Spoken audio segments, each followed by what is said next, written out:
You got to see this. Jim, thank you so much for being with us today. How are you feeling on this fine afternoon?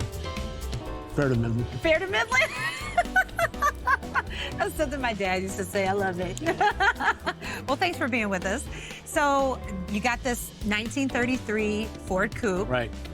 And I hear that you started your love affair with this car at a pretty early age. I was walking to high school, cutting through the neighbor's yard in 1957. And there was this Kelly Green 33 Ford Coupe parked in a driveway. The kid that owned it was visiting the kid next door.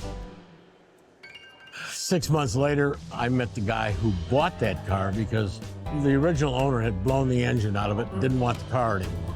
I met him through another friend, and I spent a lot of time with him in the car doing kid stuff, you know? Right.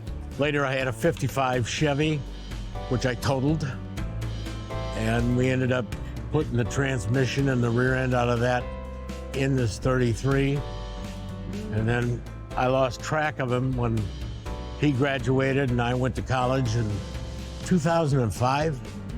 We got the idea of trying to track him down.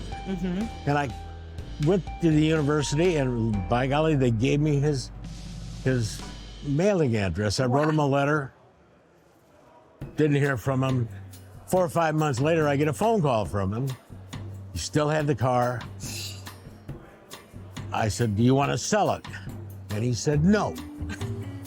And I said, "Fine, you got my phone number."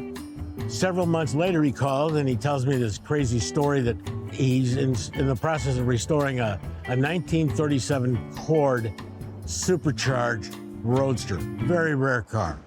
He says, "If you want to buy the 33, I'll sell it to you." So I bought it, and that started the whole process, which has taken 20 years.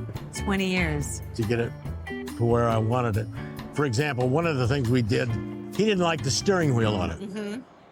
So we went to the junkyard and found this lovely 39 Pontiac white steering wheel. And of course, the splines, the steering shaft on the Ford did not fit. So we solved that with a big bar of steel and a 2-pound sledgehammer, which is, you know, one of the basic tenets of home-built hot rods. If it don't fit, don't force it, get a bigger hammer.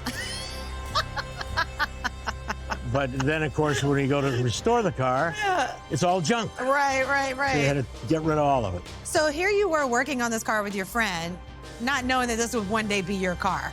Absolutely. That's a pretty extraordinary story. Yeah, the way it's set up, it's the classic 50s, 60 hot rod. It's not some show car. So you drive it. Oh, yeah. And now you bring it here so we can all enjoy it. And you've done such a good job of restoring it. It's a beautiful car.